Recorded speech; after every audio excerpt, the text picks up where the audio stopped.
ඇය මුලින්ම රීටා ජෙනෙවි ප්‍රනාන්දු නම් වූවා. උපන්නේ 1934 11 වෙනි මාසේ 11 වෙනිදා. ඒ කොළඹ බම්බලපිටියෙයි. ඇය ළමා අවදියේම පල්ලියේ ගීතිකා ගායනයට එකතු වුණා.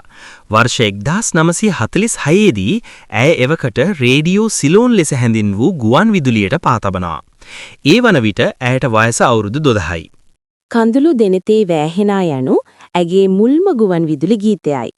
ඇය හා එය ගායනා කළේ වින්සන්ට් අල්විස් මහතායි. වර්ෂ 1953 දී ඇය සිය මංගල චිත්‍රපට ගීතය ගායනා කරන්නේ එදා රෑ චිත්‍රපටිය සඳහායි.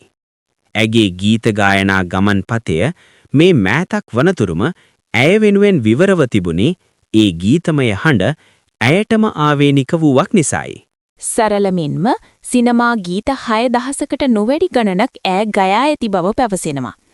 එසේම සිනමා නිලී පරම්පරා 3කටම අයත් නිලියන් වෙනුවෙන් ඈ සිය හඬින් ගායන දායකත්වය ලබා දී තිබෙනවා. ඇගේ සැමියා වූ ධර්මදාස වල්පොළ මහතා සමග මෙන්ම C T. Fernando, Susil Premaratne, Amaradeva, H R. Jothipala, T M. Jayaratne, Victor Ratnayake, Clarence Wijewardena වැනි පසුකාලීන පරම්පරා කිහිපයක ගායකින් සමගත් ඇය යුග ගීත ගායනා කොට තිබෙනවා.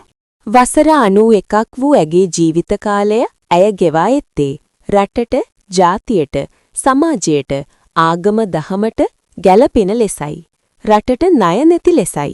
2025 දෙසැම්බර් 27 වෙනිදා ඇය කොයිකාගෙනුත් සමුගට්ටා.